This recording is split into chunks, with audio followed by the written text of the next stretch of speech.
Hello everybody, you're listening to The Art Show on 106.6 FM Wickham Sound. I'm your host Dane Cobain. This is the weekly radio show where we chat about the local arts news. We have a different guest on each week. We head over to the Rhylight Zone for some short stories and or some poetry.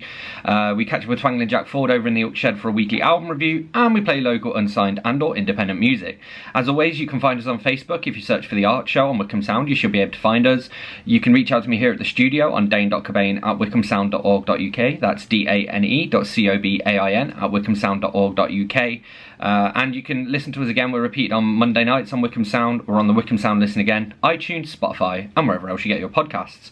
So as usual, we're going to kick off the show by heading over to the Rhylight Zone. And it's time now for us to head over to the Rhylight Zone for the latest instalment of Formerly, The Rise and Fall of a Social Network. This is a novel by myself, Dane Cobain. It is available in paperback, electronic, and audiobook formats from all good retailers. Formerly, The Rise and Fall of a Social Network by myself, Dane Cobain. Chapter 24. As if life wasn't stressful enough already, I soon found out that my new role was more complicated than I'd been expecting. Formerly was beginning to receive data requests from government authorities all over the world. We were taking a couple of hundred a day. "How do you want me to deal with them?" I asked, when John and Peter first told me what was happening. "You need to stop thinking like a developer, Dan," Peter said, gulping down a lukewarm cup of coffee. "Start thinking like a politician. That's all this game is. Politics." "Peter's right," John added. "Think of it as protecting our business interests. What will we get in return?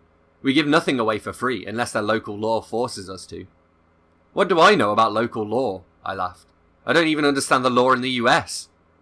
"You won't need to know anything," John said. "You're going to route everything through us for final sign-off anyway. There are things you don't need to know about.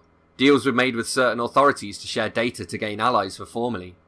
"I hear you," I said. It was true. I could hear him. I just couldn't understand what they were talking about. "There are a few more things that we need to mention," John continued. "I'm going to give you a list of code names. I want you to commit those names to memory. If a request comes in using any of those code names, you approve it with no questions asked. Memorize them after this conversation and then burn the paper so that no one else can find it." "There are two key things to remember," John continued. "First, if the request is made by the American government or by any person of authority within it, you are to proceed no further and to forward the case to me. Do you understand me, Dan? We're talking about national security." "Yeah," I said. "I hear you. What's the other thing?" "Same deal," said Peter, simply, "but with our Asian friends. If the request comes from China, you're to stop what you're doing and to forward it to me. Are we clear?" "We're clear," I said, though I felt anything but. I had a suspicion to confirm, but I couldn't just flat out ask them. I'd have to get Nate to look into it. I suspected that the founders were playing the two great governments against each other. If they were, it was a dangerous game. I learned even more about my role in the coming weeks, and I didn't pretend that I liked what I learned. But I didn't have much of a choice, and so I went along with it in spite of my better judgment. By that point, I was in over my head, and I had nothing left to lose. I had a further shock one evening when John, Peter and I were working late in the boardroom while everyone else was in bed. They liked me to make my reports at random times in the dead of night, so that no one could overhear us. We'd been talking about those damn data requests again. I hated those things. "I just don't get it," I said. "Why hand over data at all?" John shook his head. "That's not how it works, Dan. Trust me. We've put a lot of thought into this. This is way above your pay grade." "But perhaps if we could just—" "No!" John exclaimed. "Listen to me. There's a reason why we operate the way we operate. You're not in possession of all the facts." "And what are the facts?" I asked. "Face it, guys. You never share anything. How am I supposed to help if you don't trust me?" John paused for a moment, deep in thought. He looked at Peter, and Peter stared straight back at him. John blinked and turned away, and Peter said, "Tell him." John sighed. "Very well," he replied morosely, "but it's against my better judgment. I'm blaming you if this comes back to bite us in the ass." "You blame me for everything anyway," Peter laughed. "It's because it's always your fault. Just like this will be your fault." "I can keep a secret," I replied. "Yeah, you'd better," he said. "What I'm about to tell you can never leave this room. We can't cut off the data supplied to the government because the government is where we get our data from, specifically the British, Chinese and American governments. If they don't have the data themselves, they can get hold of it. What could be so important that we'd leak confidential information to get it? You just don't get it, do you? That's how we know when our users die, although you wouldn't know it. Notifications from family members can only get us so far, and they're often incorrectly filed." John paused for a second to catch his breath before dropping his bombshell. 85% of our profiles are online because of our agreements with various governments. They feed us their death records in real time. In return, we grant them access to our database. They like to check up on criminals and perverts, that sort of thing. They want to see what they're up to before the bad guys are too dead to face justice. Without those records, we're nothing. The full enormity of what I'd learned took a little while to sink in, but it was driven home every time I had to process one of the data requests. Still, it made decisions easier, so I got to spend more time coding. We were working on the user interface, something that Flick was trying to win awards for. We were basing the changes on the latest batch of results from our user surveys, and combining that with real-time data on how people were using the site. It was pretty cool stuff, but it was difficult. We had other problems too. Employees were leaving the company in droves, but never with concrete reasons. They talked about how the company was doomed, how they could no longer support its ethos, and how better opportunities had come along, but we all knew it for what it was, a morale problem. As for the founders, they just didn't care. After all, why should they? For every disgruntled American employee, there were a dozen in China who'd take half the salary. The trouble all started when the police showed up, again. This time they weren't from Scotland Yard. They were from the Palo Alto Police Department, and they weren't here to talk about Abby. The cops back home had filed his death as unsolved and moved on. It was nothing personal. The money just wasn't there. Under a conservative government and as the son of 2 foreign nationals, he had no chance. But Kerry was an American citizen, born and bred in the land of the free. He was also male, white, and reasonably rich, and the third unexpected death to hit the company, so the police took his death more seriously. As far as the initial investigation went, it was an open and shut case. He'd had a heart attack, which isn't unusual for a man of his size and disposition, and then he'd had another one at the hospital. I was about to find out that perhaps it wasn't as simple as that after all. After a private word with the directors, the detective in charge of the investigation gave the order for us to gather in the garden. John and Peter watched carefully, but they let the detective do his thing. After all, it wasn't like they had much choice. "Sorry to keep you folks," the detective began, clapping his hands together. He was a short and stocky man, in his late 30s with military short hair and a greying goatee. "My name is Detective Adrian Eisenblatter, and I'm here to talk to you about one of your ex-colleagues, Kerry Comstock. Now, I appreciate that it's been a while since his death, but I'm afraid that some disturbing new evidence has come to light, which has cast doubts on our initial investigation." "What kind of evidence do you mean?" I asked. The detective touched his brow in a half salute. "That's a good question," he said. "You seem like a smart guy. Now, I can't tell you all of the details, but I can tell you that we received an anonymous tip with some new information. Because of this, we're reopening our investigation. That's why I'm here to follow up. I just want to talk to you, at least for the moment. There's nothing to worry about. We're just taking precautions, as we do with any crime." "So it's a crime now?" I asked. Detective Eisenblatter removed his cap and held it over his heart. "Unless our coroner is wrong, and our coroner is rarely wrong, it's the most serious crime of all," he said. "Murder." The detective said no more, and he began to take us one by one into a private room, which turned out to be a disused storage room. I could picture the founders' faces as they sat at the big, wide boardroom table whilst the policeman conducted his interviews in a glorified wardrobe. Still, if the detective was put out by it, he didn't let it show. He simply stationed himself inside the room on a plastic chair and dealt with us one by one. He worked methodically, and he interviewed everyone who worked at the company, whether they'd been here at the time or not. He also spoke to Niels and his men. From what I gathered, neither line of inquiry proved successful. When it was my turn to go into the room, I felt terrified, even though I had nothing to hide. My hands started to sweat, and then I started shaking, and then I got so wound up about getting wound up that I started to wind myself up. I thought that I might look guilty, even though I was innocent, and that just made me look even guiltier. It was an unusual situation. I told them everything I could, whilst admitting my own suspicions and skirting around the low-level espionage that Nate and I were engaged in. "Sit down, Mr. Roberts," Detective Eisenblatter said as I entered the room. I wasn't convinced that the chair would take my weight, but I did as he asked and it seemed to cope, at least to begin with. "How can I help you, officer?" I asked. The policeman frowned, but if he was trying to unnerve me, it didn't work. When he finally spoke, he said, "I'm going to be honest with you, Mr. Roberts. Let me explain the situation. We have reason to believe that at least one of your 2 founders is implicated in this murder. At this point, I have no reason to believe that anyone else in your team is involved. In my position, what would you do?" I thought for a second and then said, "In your position? I'd try to threaten everyone until someone, somewhere, knew something." The detective grinned conspiratorially and leaned forward. "I'm glad we're on the same page, Mr. Roberts," he said. "If I were you, I'd start talking. And I'd start talking quickly."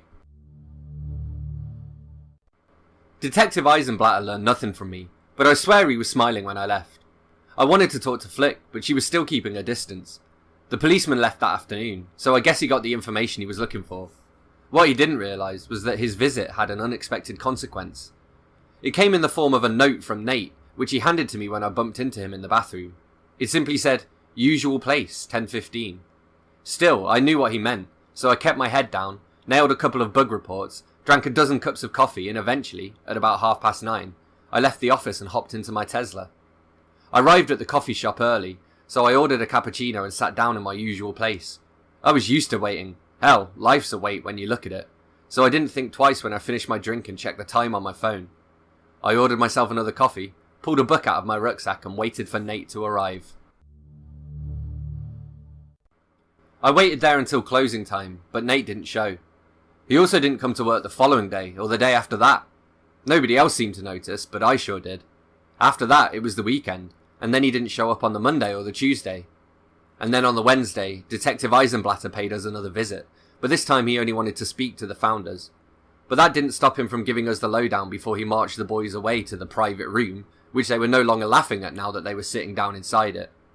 "Don't you worry, folks," the detective said. "This is part of a routine inquiry that's unrelated to the death of Kerry Comstock. I'm sorry to say that we might not be able to continue that investigation after all." "Why not?" Flick asked. "You told us he was murdered." "We had information to that effect," the detective admitted. "But there have been some complications. That's why we're here, just in case your founders can help us with a few extra questions. Of course, if you think you can help us, then please do step forward."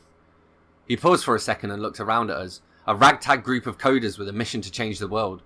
I looked around to see if anyone was going to ask the obvious question. When I realised that no one was going to do it, I stepped forward. "What happened?" I asked. "How come you're dropping the case?" The detective whistled softly and stared me straight in the eye. "We're not dropping the case," he explained. "In fact, the case is very much still alive. It's just that this line of inquiry has come to an end, at least for now. We were acting on information received from an informant," he said. He claimed to have further evidence which he had yet to show us, evidence that he claimed would blow the case wide open and lead us to Mr. Comstock's killer. "And the evidence didn't come up to scratch?" I asked. "No," Eisenblatter replied. "It's not that. The evidence never came to light, and we have reason to believe that our anonymous informant is the same person who was found behind Walmart with a knife through his heart." I didn't push the matter, not in front of all those witnesses, but I had a good idea of who the informant was. It had to be Nate. What else explained his disappearance? He'd said he had something to tell me. Perhaps it was connected to Kerry's death.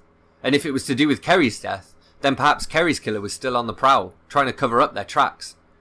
I could deduce two further things if my initial assumption was correct. The first was that, if Nate was the informant and he wanted to speak to me, then Kerry's death must have had something to do with the company.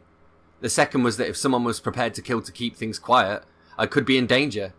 But I couldn't do anything about it. I wasn't prepared to talk to the cops, and who else could help me? A couple of days after Eisenblatter's visit, I had some sort of answer. Nate's profile went live on Formally with his cause of death listed as homicide. It caused quite the furore in the office, but the press failed to pick up on it. No one seemed worried that he was dead. After all, I was the only one who had ever spoke to him, and we weren't exactly friends, but there was a general unease about the death of another employee. As for me, I just wanted to know what Nate was going to tell me. I scoured his Formally page for clues, but he hadn't been dumb enough to mention the investigation. In fact, his Formally profile painted his death in a consistent light with what his friends thought. They said he was an ex-programmer who was well known and well loved by the local community, and that they couldn't understand how anyone could do such a thing. But I could understand it. There was a lot at stake. Money, reputations, and lives on the line, my own included. There was a lot for me to think about. That was an excerpt of Formerly the Rise and Fall of a Social Network by myself, Dane Cobain, for this week's entry into the Rhylight Zone. You're listening to The Archer on 106.6 FM at Wickham Sound. It's time for a little bit of music now. This is Robert Honor with Worm Food.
rational boy child, a speck to you defiled, a strife between your hope and fate.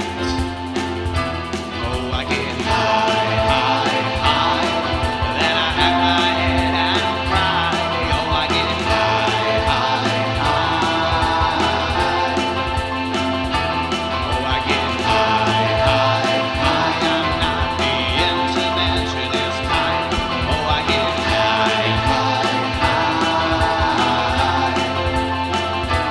Oh, I get high. Yep.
She took a look from a magazine. She took the concierge and found the silver screen. For every painted smile she pays a cost in screens. A sorry tale of woe, bad luck and Ben's a dream. Mirror, mirror on the wall, don't you lie to me. Line them up and watch them fall. The truth will set you free. I don't know, but I've been told the streets round here are paved with gold. We're not getting any younger yet, I think that's getting old. The only dish I'm serving is a dish that's best served cold.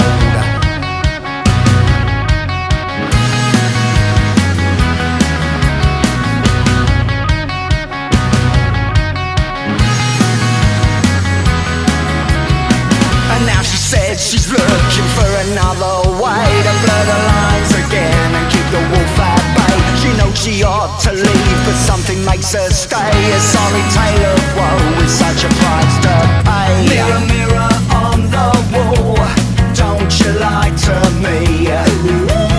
Line them up and watch them fall. The truth will set you free. I don't know, but I've been told the streets round here are paved with gold. We're not getting any younger yet, I think that's getting old. The only dish I'm serving is a dish that's best served cold.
That was Best Served Cold by Steve Winch in The Inception, and before that we had Worm Food by Robert Honor. You're listening to The Archer on 106.6 FM Wickham Sound. I'm your host, Dane Cobain, and this is normally the part of the show where we would be joined by a guest, but this week we have a Twangling Jack Ford album review special. So over to Twangling Jack for some album reviews. Rachmaninoff's Piano Concerto No. 2 and Variations on a Theme by Paganini.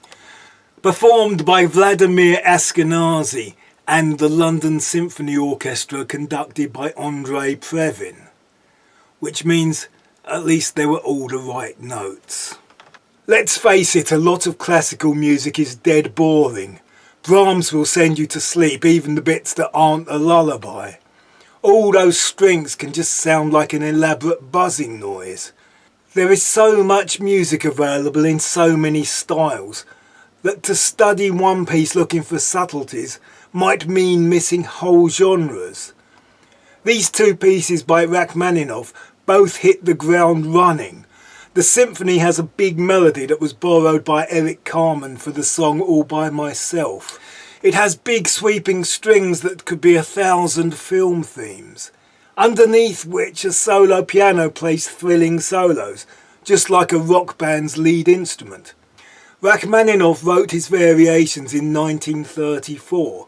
It is a 20-minute piece with a total of 24 variations on one simple sequence of notes originally written by Niccolo Paganini, an 18th century violin virtuoso. It was originally written for solo violin. There are two famous variations in the Rachmaninoff piece.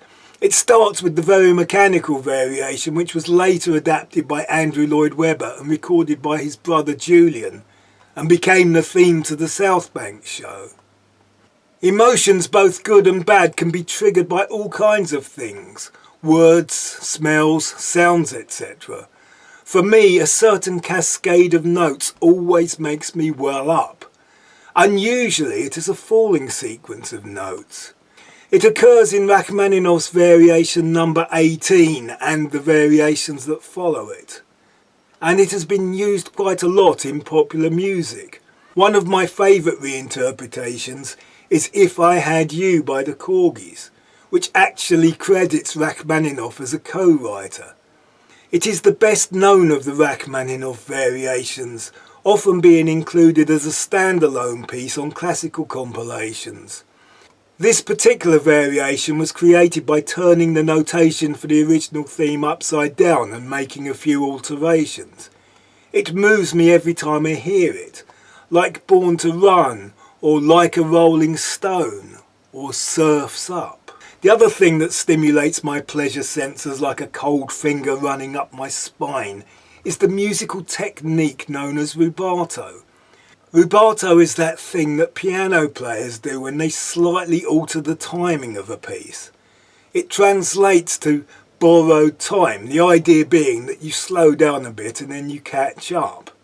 The effect is to make you hold your breath. It is like you have paused at the top of a roller coaster and you then speed up downhill. So as the variation reaches a peak and is just about to descend, the piano player will hold back for just a fraction of a second, making the experience even more exquisite. I once had my car broken into and the only thing stolen was a cassette of Rachmaninoff's Variations. That was a good neighbourhood. It is so important to me that I bought a CD copy at full price, choosing a recording by Ashkenazy, a true master. I actually found his rubato a bit understated. I would probably have preferred someone hamming it up. Rachmaninoff's Piano Concerto No. 2 and Variations on a Theme by Paganini. Portishead, Dummy. In the way that painters have been grouped into schools like pre-Raphaelite, Impressionist, Surrealist, etc., so music has been grouped into scenes based around a single geographical area. Merseybeat, the New York punk scene based around CBGB, the London punk scene of a few years later, the West Coast 1960s hippies, Southern rock, Liverpool again in the early 80s, Manchester and the Hacienda, and London again with the New Romantics. Even Norwich once had a music scene. In the 90s, Bristol seemed to be the place for trip-hop, Massive Attack, Tricky and Portishead. Massive Attack have maintained a presence in the dance music scene. Their first big hit, Unfinished Sympathy, is regarded as a classic, and their other well-known song, the strange and haunting but utterly irresistible Teardrop, has a truly timeless quality. And then there is the alleged graffiti connection. Portishead, on the other hand, are very much the sound of the mid-90s. It is not a happy sound, but the mid-90s were a bit like that. Portishead were trip-hop, hip-hop for people in no hurry, and with not much to grumble about. NWA for contented Caucasians. The star of Portishead was the singer Beth Gibbons. She had a pleasant, soulful voice that could clearly carry a tune over even just a hint of harmony in her musical partner Jeff Burrows' backing track. They used samples and scratches and apparently even recorded their own vinyl discs, which they distressed and spun into their analogue multitracks to keep it warm and hissy. It starts with the sound of classic science fiction, a song with theremin weaving in and out of the tune. It has their two best known songs, Sour Times and Glory Box. Glory Box has that hit the road Jack descending bass and even a lively guitar solo, but mostly the album is quite subdued. Lazy blues and torch songs that barely flicker. You can picture a dinner party of young professionals, like Daniela Nardini and Jack Davenport in that top TV show of the time, flirting and discussing house prices, with Portishead in the background. Beth's voice cutting through, but the backing mingling with the muttering and tutting and chomping and swilling. The voice of the time.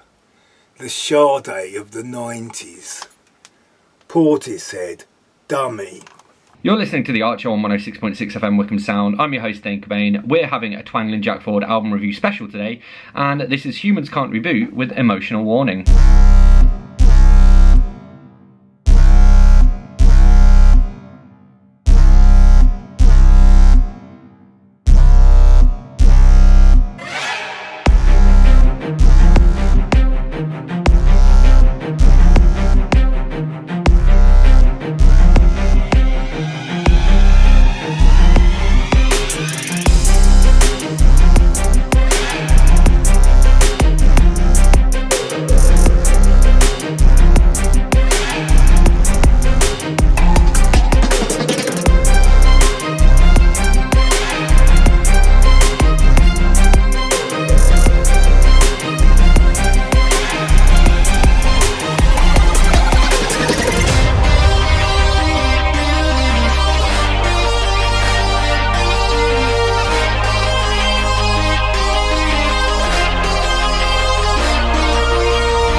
That was Emotional Warning by Humans Can't Reboot. You're listening to The Art Show on 106.6 FM Wickham Sound. I'm your host, Dane Cobain, and it's time for us to head back to the Oak Shed for some more album reviews from Twangling Jack Ford. The Pretty Things, SF Sorrow. The Pretty Things started out as a Rolling Stones type band founded by a guitarist who was nearly a Rolling Stone. They had a few moderately successful singles, though their music from that era is probably best remembered by the 2 songs David Bowie covered on the Pin-Ups album. In the mid-70s they had some 70s type satin and swagger success when they were signed to Led Zeppelin's own label. In between these periods of success they made 2 highly acclaimed but commercially unsuccessful albums, Parachute and SF Sorrow. Parachute is a solid rock album with some very good songs, but SF Sorrow is very much a flower child of the experimental psychedelic mid-60s.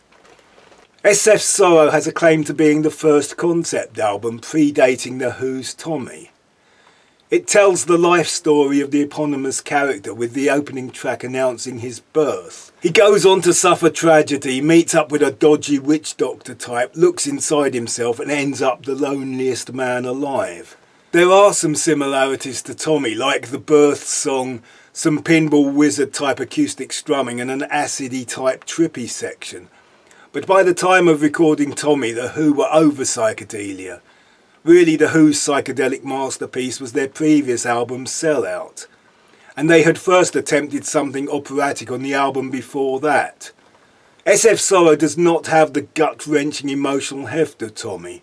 It has nothing like the repeating see me, feel me leitmotif that makes Tommy more than just a collection of connected songs. It also does not have the big budget precision of Sgt. Pepper's Lonely Hearts Club Band. At one point it attempts a grand atonal rise like the one on A Day in the Life, but it is a bit of a damp squib and quite easy to miss. The Pretty Things totally embraced the sound of the times, the whole backwards phased distorted sitar sounding shebang. SF Sorrow epitomises the psychedelic sound of the mid to late 60s, like if the Small Faces had made Ichiku Park into a whole album. It has some catchy tunes, particularly the choruses. It comes at that point where bands were becoming instrumentally more adventurous but still singing with the backing harmonies of the beat groups like Herman's Hermits or the Hollies. It is an album that was under-promoted and overlooked, but it is now regarded as a classic. It is not the best album from that golden era, but it ranks high against the totality of all rock albums. SF Sorrow, The Pretty Things. The Divine Comedy, A Secret History. The Divine Comedy is a singer-songwriter called Neil Hannon. He is still making music under that name, but I mostly associate him with the Britpop years of the mid to late 90s. His songs are bittersweet, funny with an underlying sadness. A bit like Jarvis Cocker, he sings from the point of view of a nerdy outsider, the eternally uncool. Adrian Mole with a guitar and a string section. His song Songs of Love has boys like him writing songs of love alone in their rooms whilst relieving themselves of their frustration. The instrumental section of Songs of Love was used as the theme to Father Ted. If I had to recommend just one Divine Comedy song, it would be Songs of Love. It might even be one of my all-time favourite songs by any artist, but then I was that boy writing those songs. In a similar vein is the song Everyone Knows That I Love You, Except You. Neil Hannon is from Northern Ireland and he sings movingly about it being a divided country and his hope for resolution in the song Sunrise, a song notably written before the Good Friday Agreement. Unfortunately, that song is not on this compilation. There is a more recent Divine Comedy compilation, but that does not have so much of the earlier material. His song Generation Sex was written in the wake of the death of Diana and as a comment on the times, particularly press intrusion. And songs like the pop singer's Fear of the Pollen Count could, in a different era, be the closing sketch for the Two Ronnies. But he is best known for the very jokey and upbeat song National Express, which for him is a bit low on social comment, and can seem a bit insensitive in this era of body shaming awareness. To me, it suggests bouncy light entertainment seaside specials with kiss me quick hats, saucy McGill postcards, and a chorus of pretty girls singing la la la's in the background. His 90s music saw his deliciously witty lyrics and hummable tunes orchestrated by classical composer Jodie Talbot, who also played piano in the live band. The song Gin-Soaked Boy has breathtakingly clever and observant lyrics. I'm the darkness in the light. I'm the leftness in the right. I'm the rightness in the wrong. I'm the shortness in the long. I'm the goodness in the bad. I'm the saneness in the mad. I'm the sadness in the joy. I'm the gin in the gin-soaked boy. He was always immaculately dressed, effete, like a Noel Coward of the 90s, and with a powerful baritone voice. It was like he came from a grander, more golden age of showbiz. His unrocky music sounded like a 60s nightclub orchestra, the whole thing coming across like an extravaganza from the talk of the town, where the well-heeled rich and famous rubbed shoulders with the titans of the underworld. He recorded the album A Short Album About Love, live with a string section. He celebrated the millennium with an album called Fin de Siècle, and then in the noughties the backing music simplified into more standard rock, and the songs became about sad characters. He even briefly let his hair grow and stopped wearing suits. A Secret History, The Divine Comedy. Dr. Feelgood, The Singles, The United Artists Years. Of all the musical trends, the one that was most important to me was pub rock. I learnt guitar by standing inches away from some excellent guitarists. The dream of playing stadiums was an impossible dream, but it took little imagination to imagine playing in a pub, and the Who had started at the railway in Wealdstone. The Sex Pistols started as a pub rock band, and Joe Strummer of The Clash was in a pub rock band. I had a pub rock pub within walking distance of my house, and there I saw Ian Dury and the Kilburns. I saw the legendary Tim Rose. I saw the band Ace with Paul Carrack the week their song How Long was in the charts. I saw musicians who had played with Joe Cocker at Woodstock, and I recognised their amps from the film. I saw the Kurzel Flyers and Medicine Head, a duo who had had a number of hits in the early 70s. But the act that defined the whole pub rock experience was Dr. Feelgood, a band that played old-fashioned rhythm and blues, the kind that was old-fashioned when the Stones started out playing it. But unlike the charmingly sloppy Stones, Dr. Feelgood were a pounding rhythm machine, with the three instruments each doing their part with total precision. The bass thumped away staccato, nothing flash. The drum was basic and strictly to the point, but what made them great was Wilko Johnson on guitar. Wilko was scary to look at. He moved quickly in random directions, even on the smallest of stages. He had wild, wide eyes that stared psychotically into the crowd. He played guitar like a machine gun. On their version of Cell Block No. 9, he held the guitar to his shoulder and showered the audience with rapid-fire notes. He played with his fingers, all of them attacking the strings at the same time. He played chords and riffs between the chords, and solos between the riffs and the chords. He was the only guitar needed. The singer, Lee Brillo, had just the right voice, and just the right dirty harmonica style. He kept them in a pint of beer and wiped them on his jacket that had never been cleaned. A jacket that might once have been a shade of white. They looked like they had tarmacked your drive earlier in the day and had come back to collect the money. They were loud and fast, and they made some singles and an album with astonishingly fresh sounding 12 bars. When Wilko left, I did not see how they could continue. They recruited a guitarist called Jippy Mayo.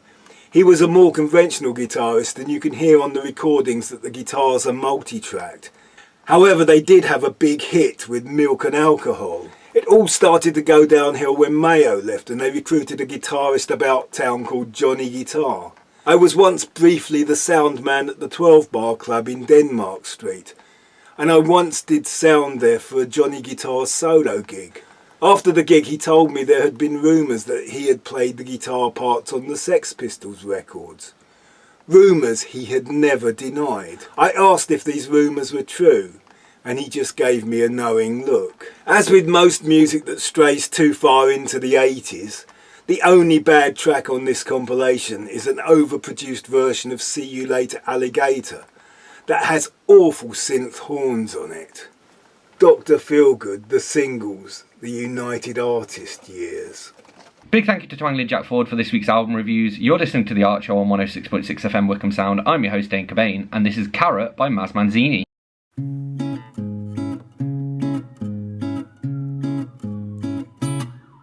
2 days, slumming around for 2 days, kissing the ground. Where do you wanna go before you slip away?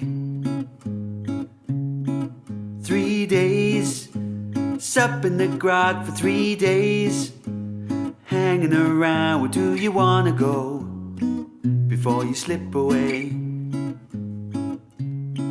Whoa, we miss you, Carrot.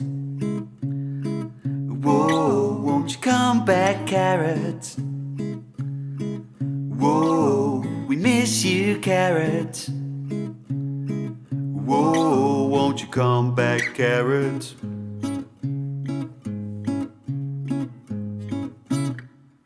"4 days, playing the harp for 4 days. I'll sing you a song about anything if you throw a coin his way. It's been 5 days since we saw him. 5 days, the streets are quiet. Now we're all alone. He's gone and slipped away. Well, Gordon Carrot Lumsden was 44 when he died. His handmade coffin rolled right past as he burst to the other side. I bet he bowled into heaven with a smile and a London pride. Whoa, whoa, we miss you, Carrot.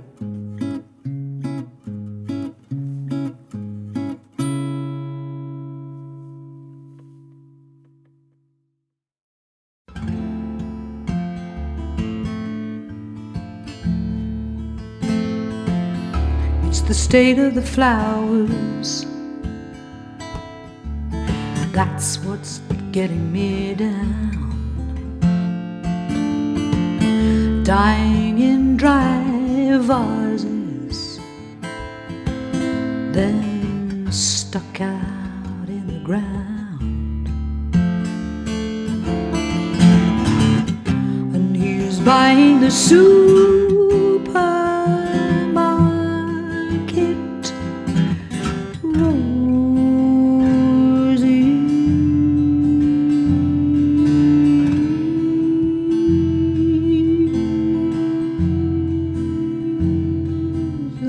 garden, the old roses abound.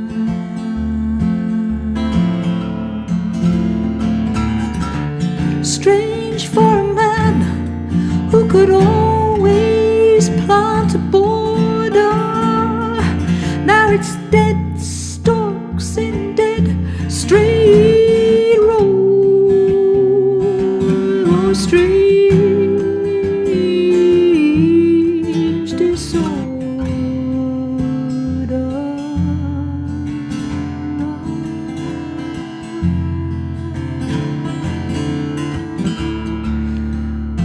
state of the choices. That's what's getting me down. The sleeping in raincoats, but the naked in the storm.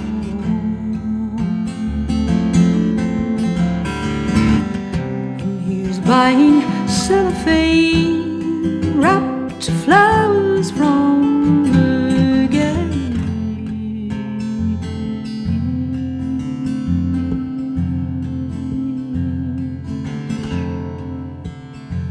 garden. There's beauty all around.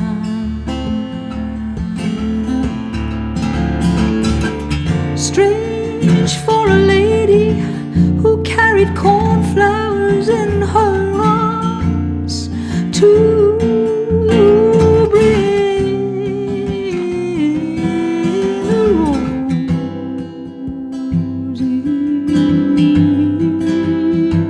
roses to such harm.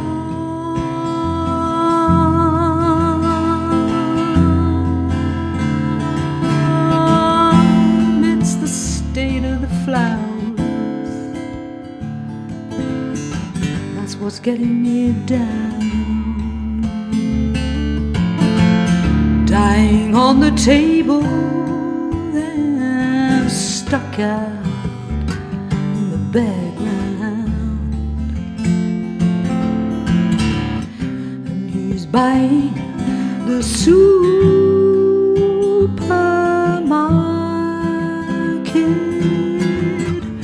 roses.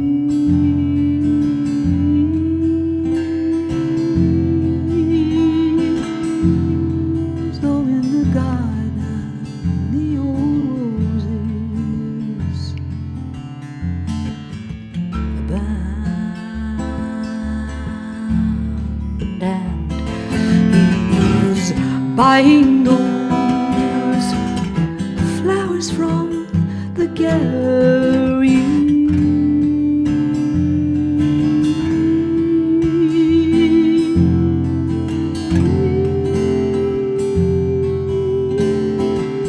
Though in the garden there's beauty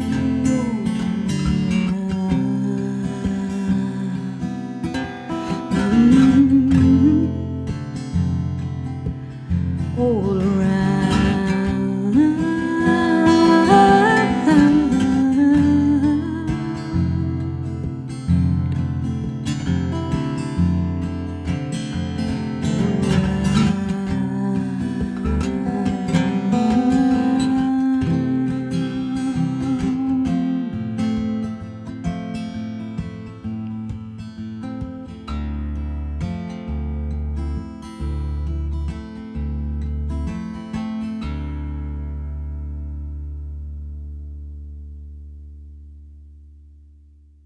That was Supermarket Roses by Straight 8, and before that we had Carrot by Maz Manzini. You're listening to The Art Show on 106.6 FM Wickham Sound. I'm your host, Dane Cobain.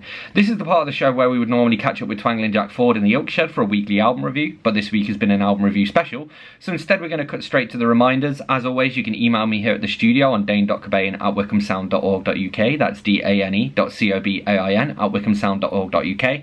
I particularly want to hear from poets, performers, musicians, anybody with MP3s, stories to share, local arts news. Don't hesitate to get in touch. You can also find us on Facebook. If you search for The Art Show on Wickham Sound, you should be able to find us. And we're repeated on Wickham Sound on Monday nights. We're on the Wickham Sound Listen Again, iTunes, Spotify, and wherever else you get your podcasts. So I'm going to leave you with one last tune, and this is Grace Note with their version of Need You Now. This is a Lady Antebellum song, and this is a live recording. I'll catch you next week.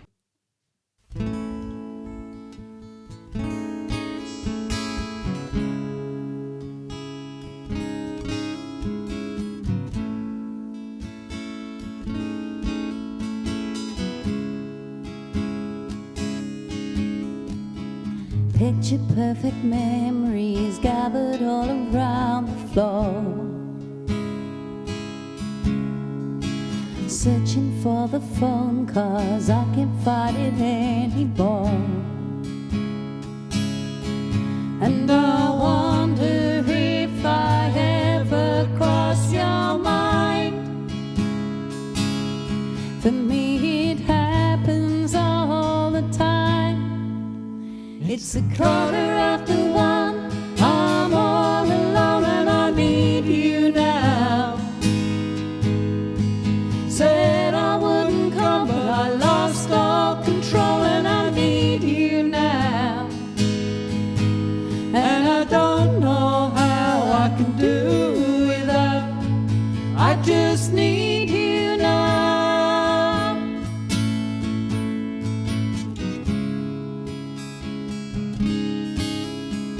Another shot of whiskey, can't stop looking at the door. Wishing you'd come sweeping in the way you did before.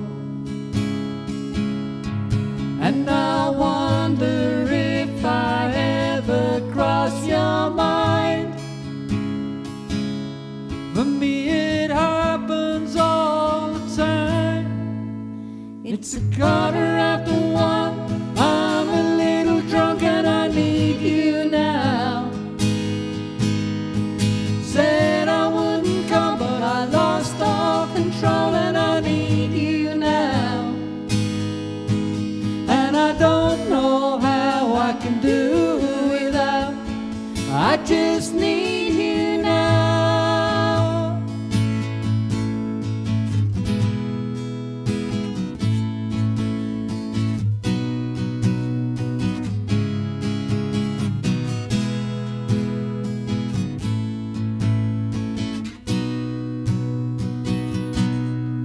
Yes, I'd rather hurt than feel nothing at all. It's a quarter after